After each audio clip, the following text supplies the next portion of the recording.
Welcome to Industrial Marketing Live. My name is Peyton Warren, and I am a senior strategist here at the industrial marketing agency Gorilla 76, and I'm one of your IML hosts.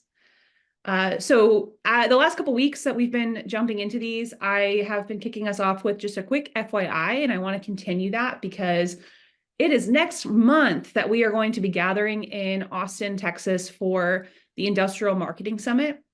It's been great to see everyone joining us here on these virtual sessions and joining us in Slack and all these different things. But I know so many folks in this group are planning to come to Austin. And if that is in the cards for you, I wanted to extend that invitation formally. So we are partnering with some awesome industrial marketing partners, True Marketing and Cadena's Part Solutions, to host this in-person event called the Industrial Marketing Summit.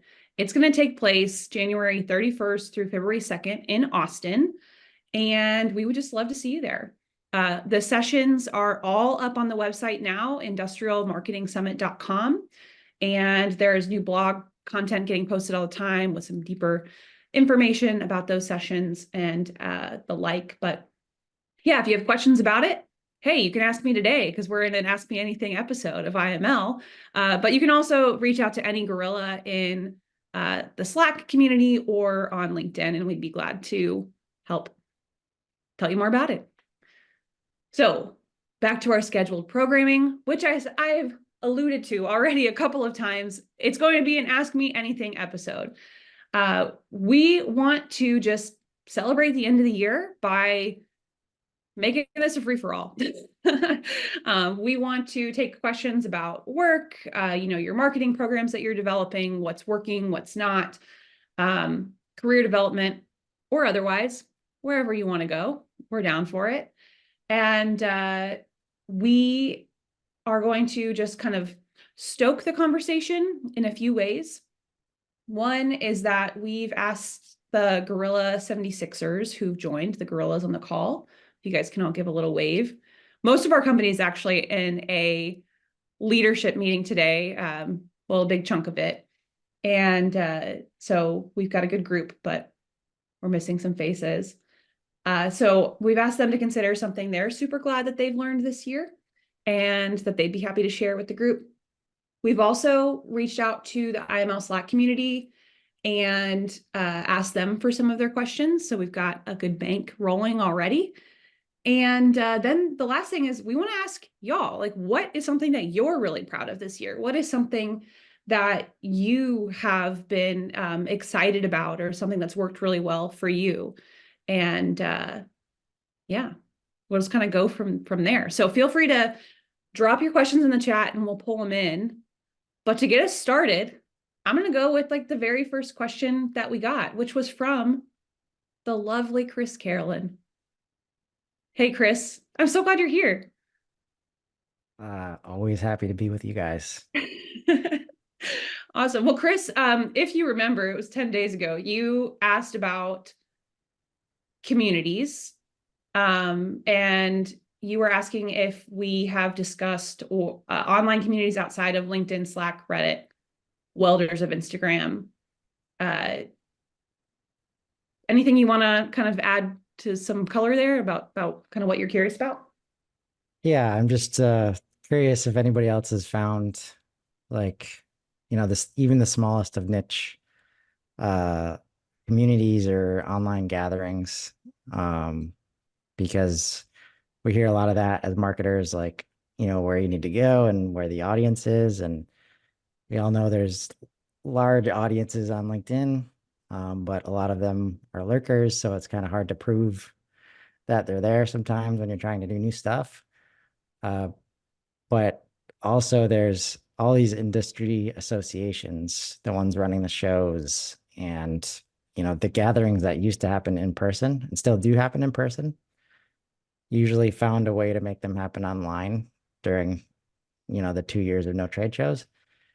I'm curious if anybody else has seen that, or any kind of patterns related to trying to find out how they congregate and where they congregate online. Yeah, if anybody in the audience has an answer to Chris's question, I think most of you guys are kind of in the front lines, in-house. So is there any niche communities that you are leveraging inside of your marketing? I know, Mike and I Towle don't just want to put said him on the spot. he's a tons of Facebook groups. So Mike, if you're comfortable, you want to jump on? Can I talk about how you're finding some of these guys or gals?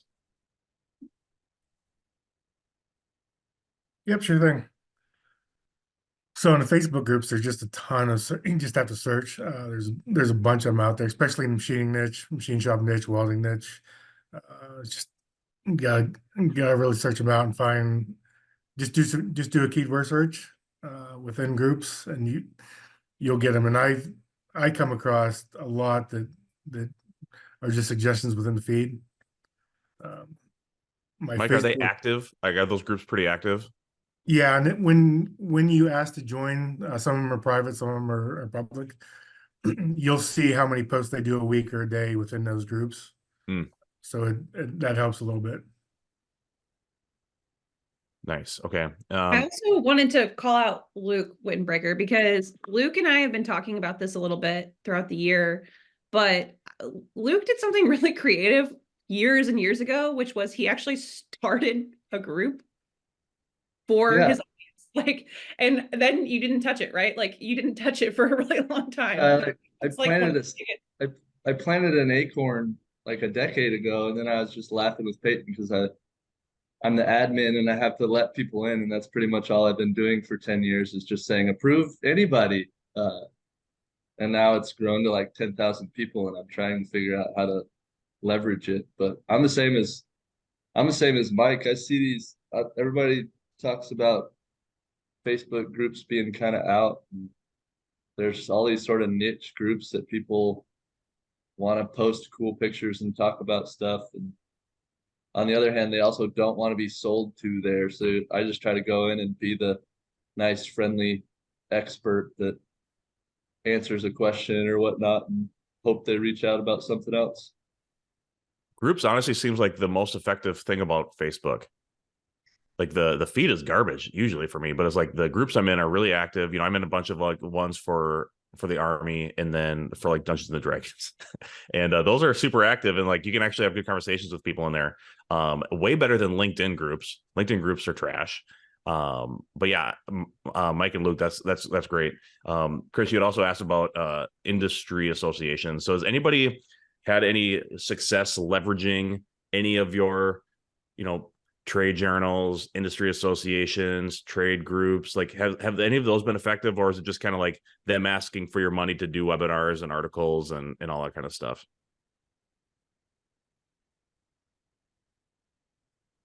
It is crickets on the Zoom feed right now. So it seems like we got one. Andrew, you want to hop on here if you're comfortable? Yeah. I'm so glad Yeah, you guys have your sure. videos on. I wasn't sure if my hand raise would get noticed. So I don't know if this relates to, sorry, I don't know if this relates to any of you, but like at least for us at Harpack Oma, we have a lot of like membership groups that we're a part of, and we do like a lot of paid partnerships as well. So like PMMI is they're the people who put on Pack Expo every year. Like having a close relationship with those people really helps. And I think like if you're paying to have like a membership or partnership with some group in your industry, networking with those people is great because even if it's not like a strictly defined community, you're kind of building your own like friend group in a way, with people in your space, and I find that that's really helpful. I found the same thing, Andrew, in Missouri. Just the Missouri Association of Manufacturers, getting connected with that group has been really, really nice. Like it's like getting connected to a bunch of marketers there.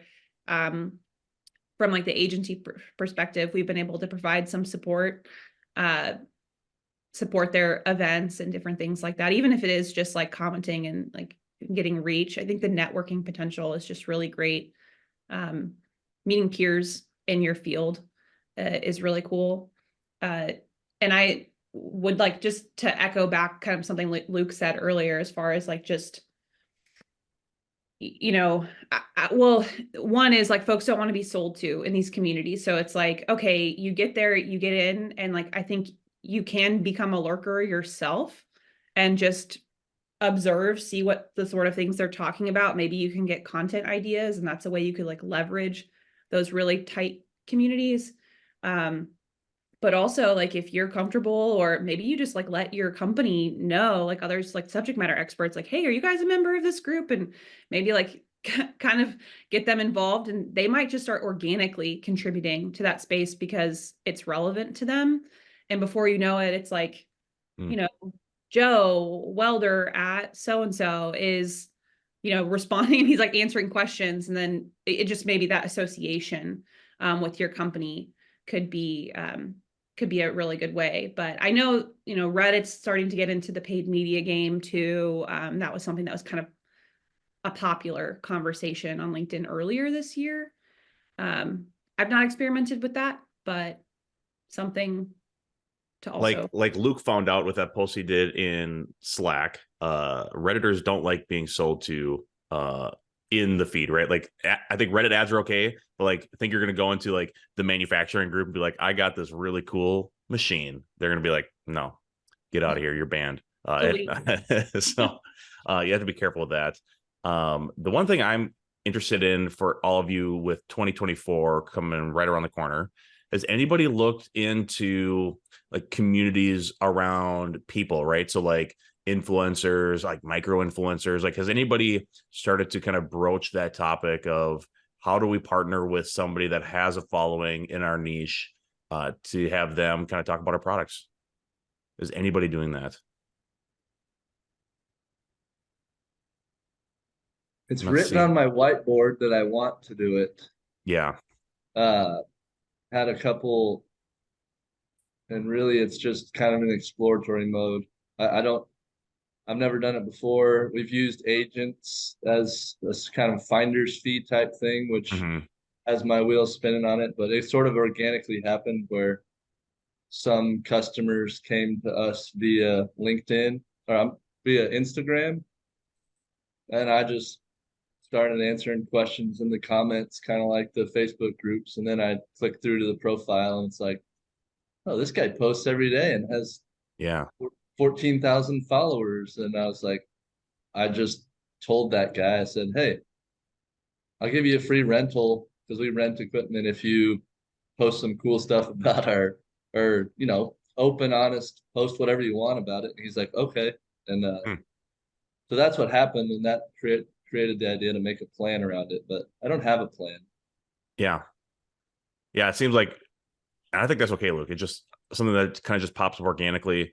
From what I've seen, not in manufacturing, but like the people I follow, like that are in other industries, it really seems to work best when it's just like you directly reaching out to the person and just starting a direct relationship instead of dealing with brokers and agents and getting into that crazy mess. I think it like, so Chris, like if I was looking at it community wise, I think like Mike said, look into Facebook groups and then, try to find those one or two people that have even a small following, right? Like 1,500 people that are like always listening to what this person is saying. Like you don't have to look for like Kardashian sized or Mike Rowe sized audiences, right? It could just be like 14,000 people is like, that's a good amount of people if they're like in your niche and in your industry. So that to me seems like a really good way to start building a community, is just using somebody that's already built one themselves and kind of just leveraging that. It's going to cost money, like everything in marketing does, but just that to me seems like probably the best way to go about building up your own following. Yeah, for sure. And this kind of stems from like, now that I'm on the agency side of things, I'm making sure to check myself before giving people the advice that I received and knowing that I couldn't like do any of that stuff, because right now we're just, for me, our go-to-market is like Slack communities, HubSpot user groups, and LinkedIn, and that's it. Yeah. Right now I can't tell like people that we want to work with that, because their people might not be in those channels. So yeah, this has been super helpful. I appreciate it. Yeah, it was a great question. We had another one, and I don't know that I see Mary Keogh in here yet, but she had a question. I might just punt that one for a minute and see if she joins. Let's see if she joins in. Luke's here. Let's do Luke's question. Yeah, Luke. Luke asked, everyone wants to know what's working. I would love to hear of something that didn't work. Wah, wah. Failures. So yeah, whether that's just something that took a lot of time, effort, dollars, something that went in and just fell flat. I have one on the paid media side. So I got all jazzed up on these new document ads for LinkedIn, and I was like, "Oh man, Yeah, how these are did going to that be go? these are going to be really sweet." They weren't. At least for our audience, they didn't turn out like I was hoping. Just like pretty low engagement on them. The way LinkedIn hasn't set up, like people can't, like, there's no landing page, right? It's just you're creative, so you get people that scroll through. Nobody's downloading the white papers. Even like a document ad that's like maybe 6 slides long, like people are going like 3 in, so they're just not engaging with them very well. You get a lot of clicks, like a lot of people click on them, so you can build up a retargeting audience, which is kind of nice. But just in terms of like, think about demand generation and getting our content out there and being experts and building trust, just kind of seemed like that it was not as effective as, just a video or a single image ad. So for right now, I'm off of document ads and carousel ads. Both of them. Yeah, Mike, I thought the same thing. I thought engineers would love the white papers that we're putting out. They just don't love them in LinkedIn feeds, I guess. Yeah, Okay. they're looking for something a little lighter, I guess. Okay, so Claire had a really funny one. Claire, can you hop on live? Or no, you said you don't have a mic, right? I'm just at a coffee shop, so it's a little bit loud, but if you guys can hear me, we're at a wastewater trade show and I had brought the best beef jerky in the world. It's from Mike's Country Meats in Wisconsin. And we set out little strips in Dixie cups, these cute little brown Dixie cups. They were like recycled cardboard. It was perfect. And no one was taking them. I couldn't believe it. And then finally, towards the end of the day, someone was like, "Oh, I thought that was some poop thing." Fail. Oh my God, that is hilarious, especially at a wastewater treatment show. That is really funny, Claire. Oh my God, dying. Oh yeah, Matthew asked, where in Wisconsin is Mike's Meats? Tigerton, small little town, but they do sell online. Well, there you go, Mike's Meats. Delicious beef jerky. Just make sure you have it in context. Anything? Anybody else have a big fail this year? Nope, everyone had great years, looks like. I mean, I'll just say, figured out for myself this year that I'm not built for inside of the organization, and worked very closely with the team at Gorilla to create a great strategy, built with paid ads and content marketing and customer interviews and all the things. And it just really showed the importance of organizational alignment before you start executing. And so we were doing great paid ads work.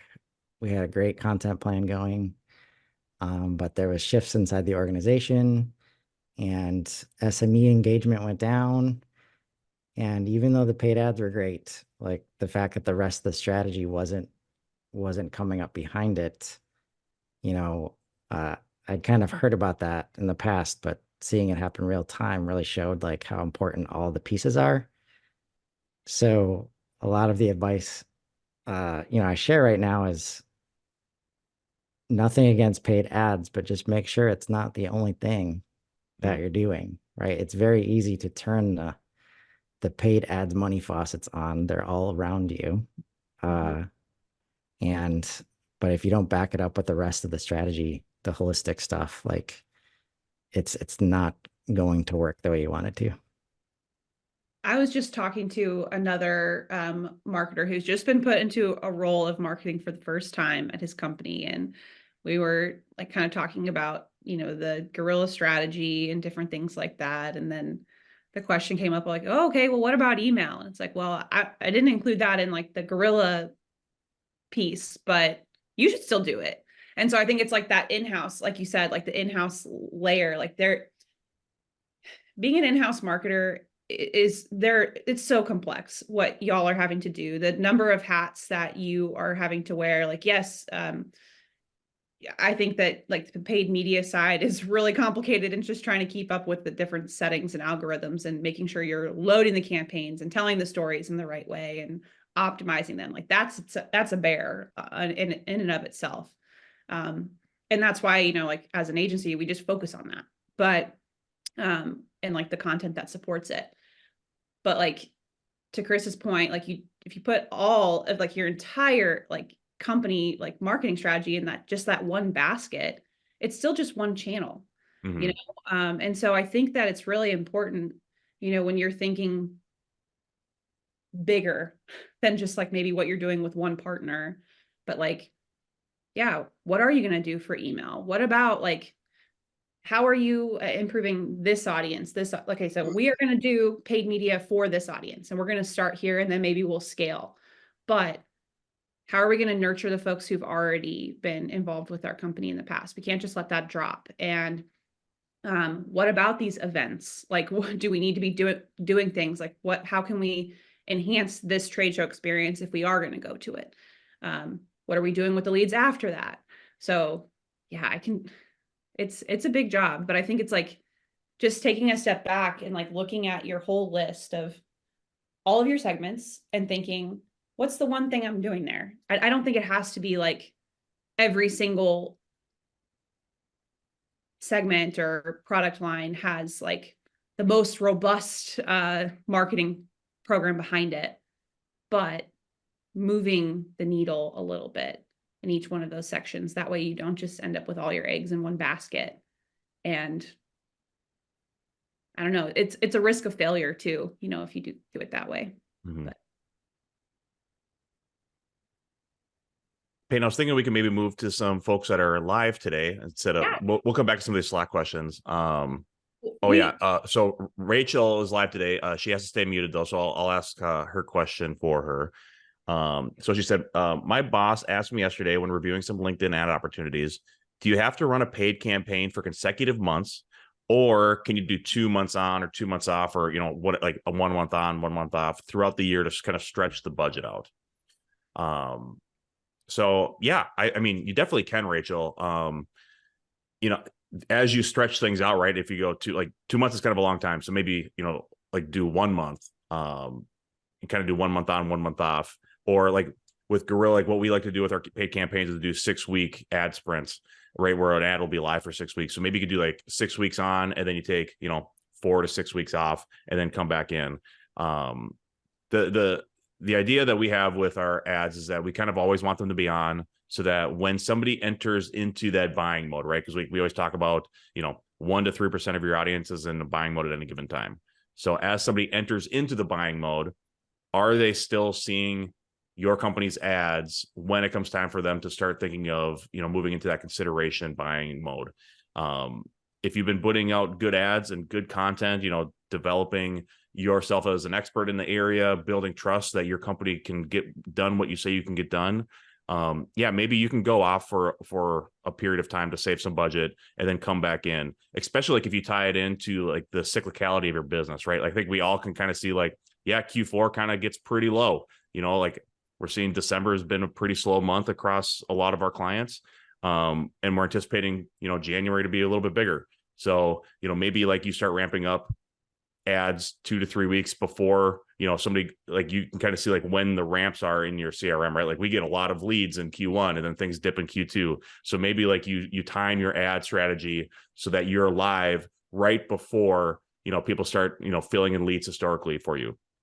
So I think that could definitely be an option. I would hesitate to stretch it out too far though, right? Like you get out 2 to 3 months and then it's like, I don't remember ads I saw 3 months ago. I don't remember ads I saw 2 months ago. So that's just something to keep in mind. Like there is some of that, you know, that ad decay or that ad recall decay that you're going to experience. So if you can keep those windows a little tighter, I think you're going to have a better success in staying top of mind, even if your ads are off at any given time. And the other thing you do too, right, is cold ads in cycles, right? You know, cycle 1 ad, for cycle 2, you turn the ads off. But if you keep a really small budget of retargeting live at any given time, so anybody that visits your website, has engaged with your ads in the last 6 months, has been to your LinkedIn company page, you know, you can run those ads for the minimum on LinkedIn is $10 a day. The minimum on Meta is like, nothing, right? So you can run those for pretty cheap. So if you can have a budget of $300, you can always have retargeting ads live on LinkedIn. And then as you have budget, maybe you do one sprint a quarter and you run it for a month or two, or 6 weeks or whatever. And then you can kind of cycle that in as time goes on. But that way, like, your ads are always live and you have a nice layer of retargeting ads that are, still distributing like expert articles, all your blog content, videos, call to action. I think that would be a good option for you. So I ramble a lot. Is there anybody else in the audience that has any other ideas on that? Yeah, I saw Aaron, you come off mute. I don't know if you've got a perspective. Oh yeah. I think the note about retargeting is really good. So you always have some consistency with people who have engaged with you before. I also think if budget is a concern throughout the year, it's really important to understand how your budget and your audience size align, right? So if your budget is determined like, oh, I need to spend $3,000 a month, but I can't afford to do that every month of the year, maybe you look at making your audience a little bit smaller and more niche down, so you can spend a smaller amount every single month and still have some consistency, because I think that like ad decay, like that retention and like memorability of your brand is like a big thing. And so, yeah, if you can always have up retargeting, or if you can go to like a more niche down audience at a lower budget, I feel like that could help solve the problem too. Yeah, the frequency piece is really big. If you only have the budget on LinkedIn to run ads where you're getting a frequency of 3 every month, and that's all you can do, probably stay away from that. I just don't think that's enough budget to make a big impact on LinkedIn. Like, when I'm building plans right now, I'm trying to get our frequencies on LinkedIn up into the 9 and then, up above 10 on Facebook. So like Aaron said, like, you have to make sure you build your audience to fit the budget that you have. So don't be like, yep, in January, we're going to run a huge audience, 100,000 people, and I got $3,000. Like, you're going to get like a 1 or 2 frequency out of that.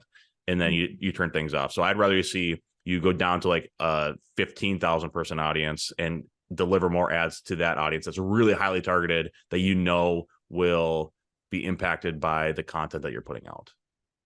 And that's something that has kind of changed, honestly, at Gorilla, as we've been like learning more about how folks are using these platforms and stuff like that. We used to be more okay with like the 3 or 4 touches a month as far as like the number of times you're showing that ad. But I mean, like Brennan and Aaron have been saying, the ad recall. Clarification that Peyton, it's not like one campaign is at 9, right? I'm trying to run like 2 campaigns at a time that each have a frequency like 4.5 or 5.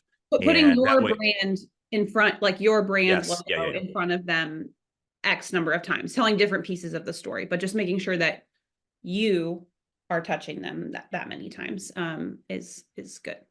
Yeah, Rachel, I would at least try to get that frequency up to 6. 5 basically gets you an ad a week. And so I'd like to see you try to get your frequency up a little higher for all of your campaigns together in the cold layer, and even like on the retargeting side too, just to make sure that you're in the feed enough.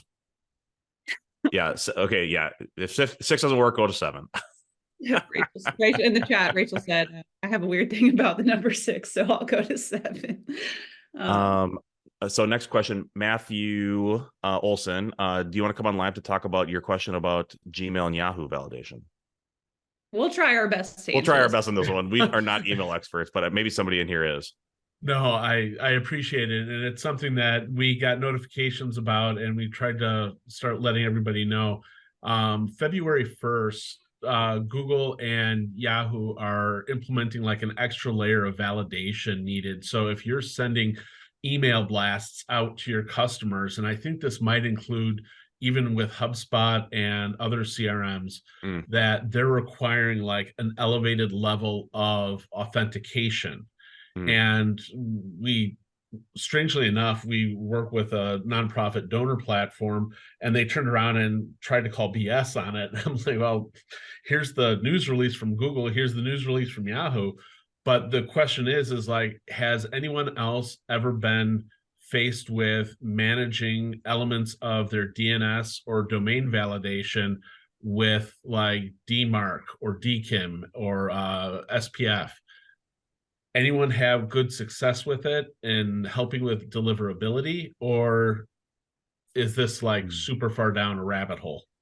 Matthew, is this only for Gmail and Yahoo, right? So it's not affecting like Outlook or any of like the bigger. They're announcing that it's just public Gmail and Okay. Yahoo accounts, but they're expecting Outlook and a lot of the other private carriers to start attaching onto this level of validation. Yeah, my experience with, so in the past life, I worked for an ed tech startup, and one of our responsibilities and like the software tool that we made was it was like notifications. And so we did notifications via email, text, phone calls, all of those different sorts of things. And it was all through school districts. Yeah. So like making sure that that email actually got delivered to the parent, you know, or the guardian, like that, very important, very, very important. So it was part of the process, and I wasn't super involved in this, but like to just like make sure that you do have access to your domain registrar, and you can update those records, those SPF, the TXT, you know, just making sure, like what I would say, my gut says, like, and I've not really looked into this, is like, all right, if they're updating their, I guess, preferences on what you're supposed to do with DMARC and the SPF records, just make sure that you read that article and add those records to your DNS. And you might need to just work with your developer or your IT professional to make sure that, because there's like multiple layers depending on how big your company is. Like school districts, for example, sometimes they have like an internal DNS that has like, that blocks certain domains or just access to, you know, certain sites. Like they don't want you on Facebook at school, stuff like that. And then they also have like the public facing DNS. So it's like, depending on how big your company is, you might be having that too. But I would say that read the article when it comes out. If they have suggestions for records that you should add to your DNS, add them, and talk with your IT team. But that's all I really know about it, and it's not much. Or you could use my solution and solve this really easily and stop sending newsletters. Well, you know, and that question came up in the chat too, or in Slack, and it's actually, I think folks are still talking in the IML Slack about it too. But you know, just folks' opinions on newsletters in general. So we could go there next if we want to.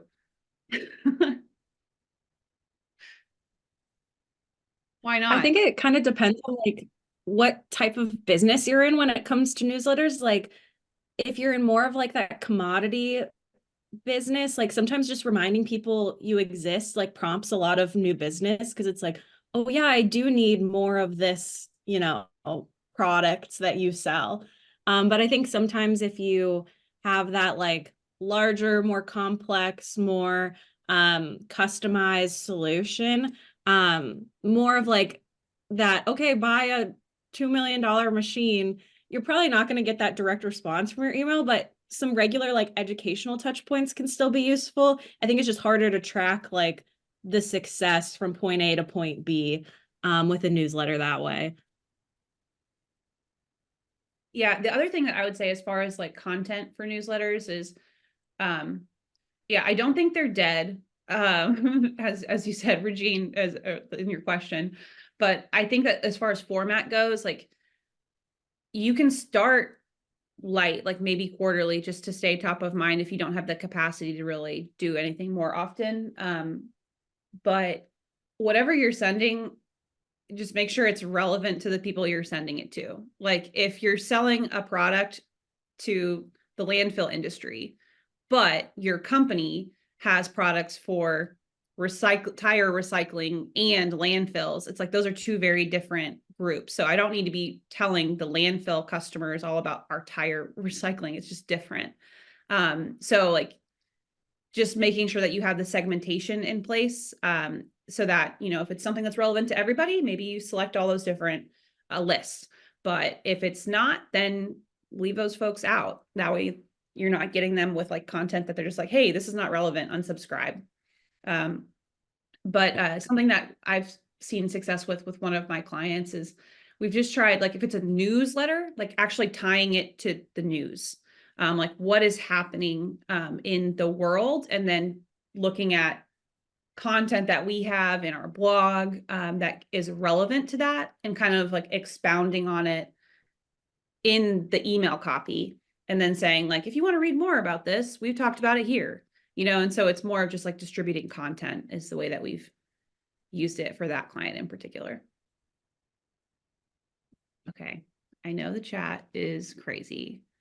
I think continuing to scrutinize email as a channel in general is important. So to your point, Matthew, like I feel like this year has hit an all-time high as far as all the random stuff that is just not getting through via email, even experiencing things internally, and that was after, trying to email my boss who's getting 200 emails and not even seeing. So I have to go across the office to tell him that I emailed him.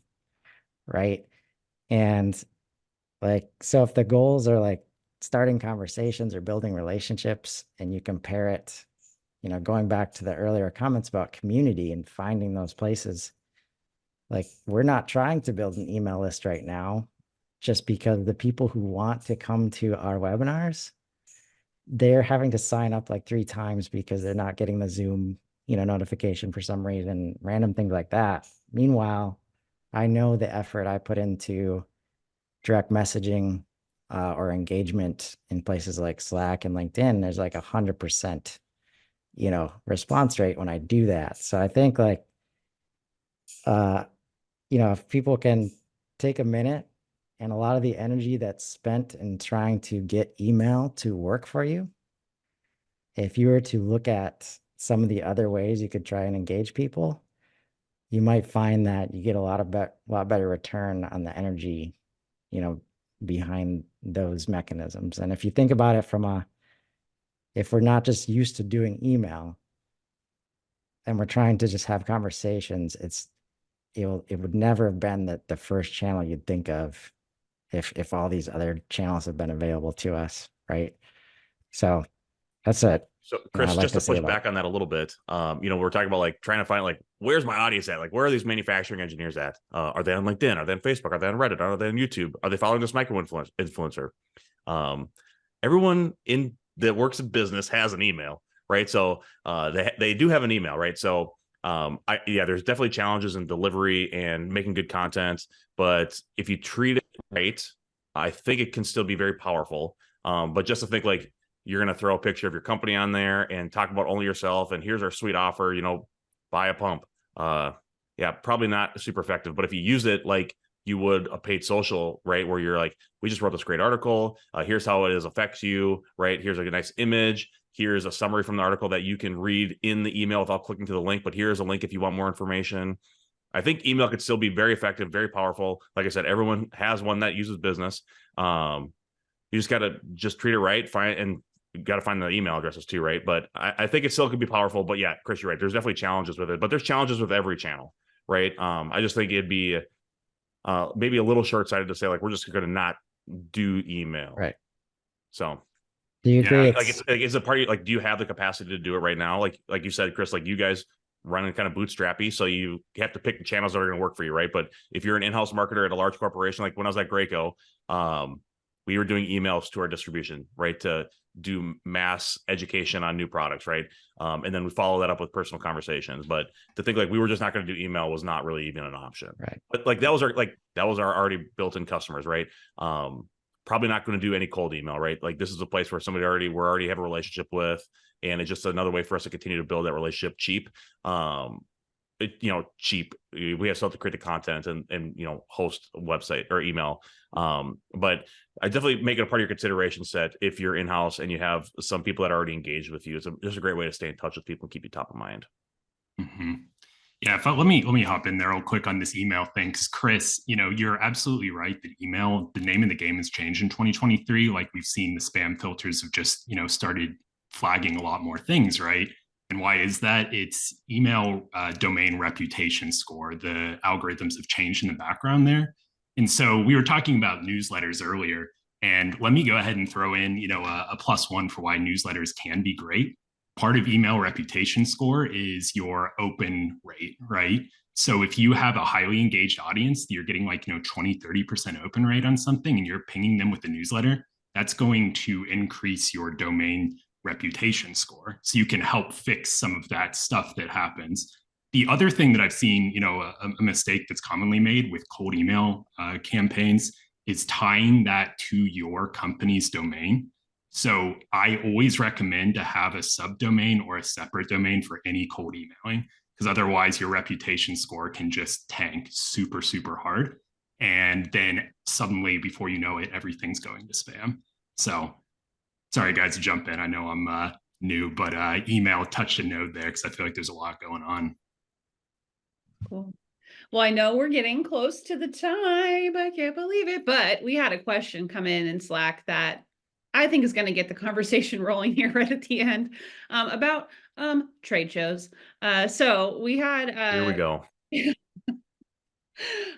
Ryan asked really just anything about trade shows. And we did a couple episodes on them earlier this year.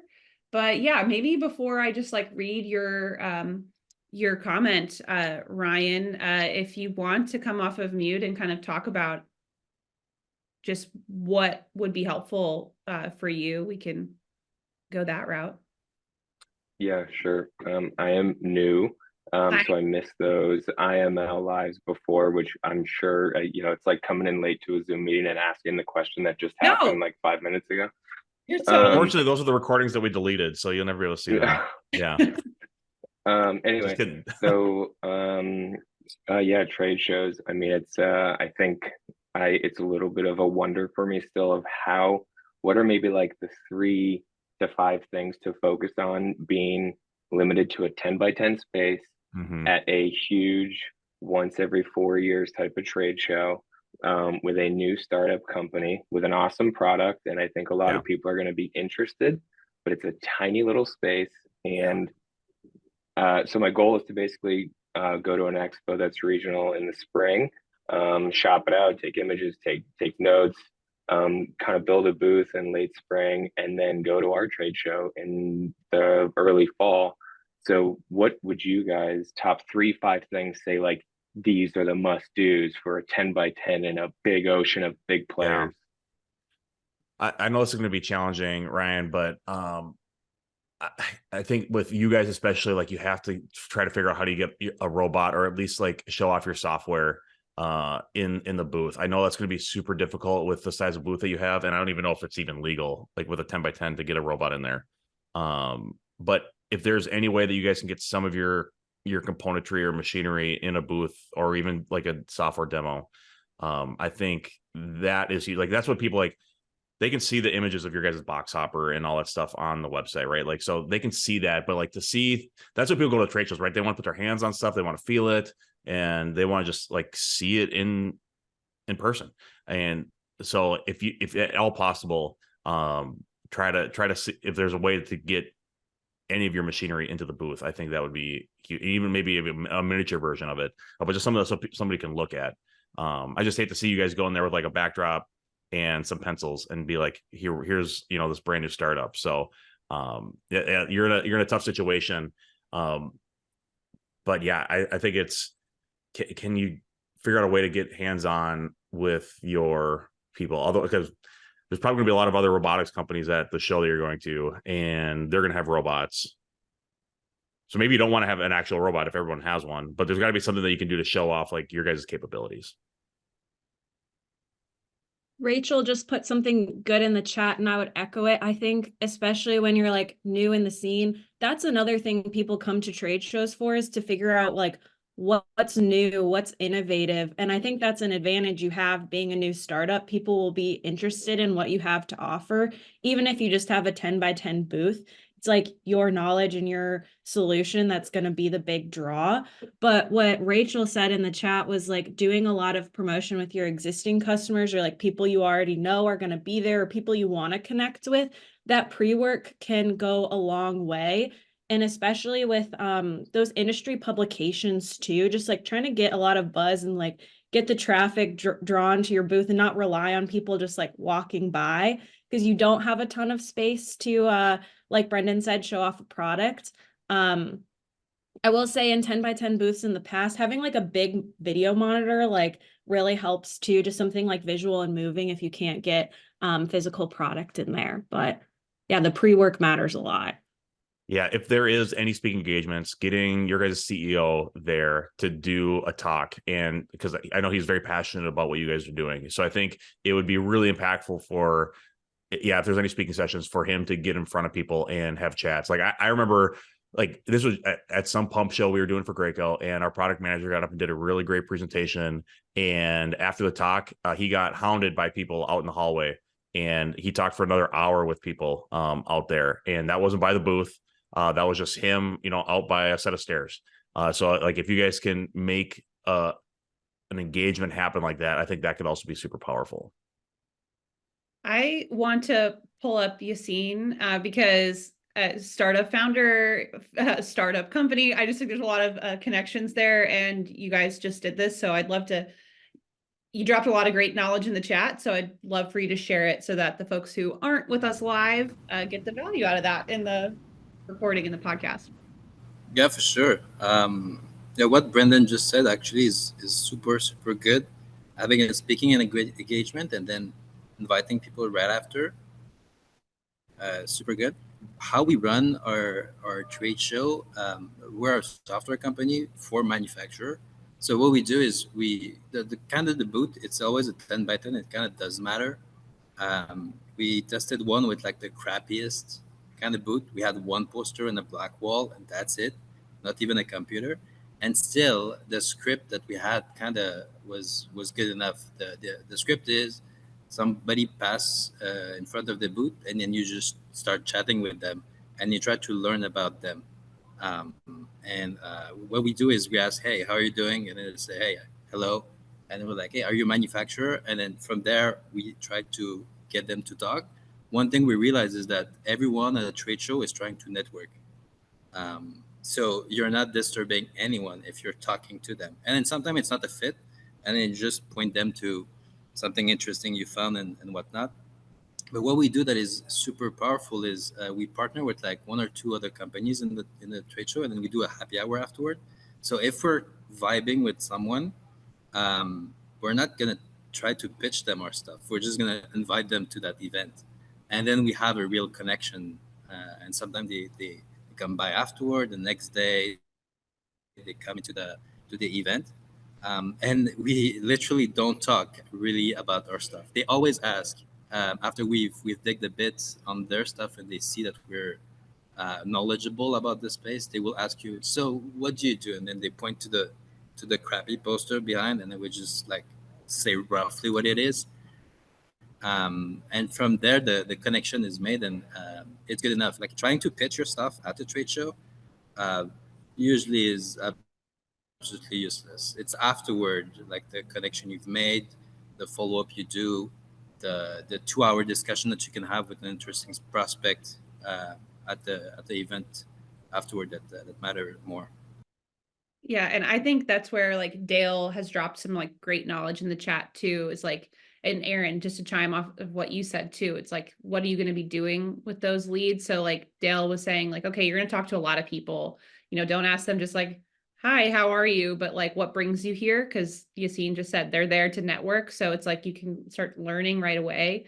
But then what Dale suggested was like create like a little rank for yourself that way, because you're going to talk to like so many people. So, 1 is the best, 4 goes to the round file, which I don't know what a round file is. That a Rolodex, Dale? That's a trash can. Okay. Yeah, but I mean, we're always trying to meet people at trade shows, and you're going to have conversations where people are really interested in what you do.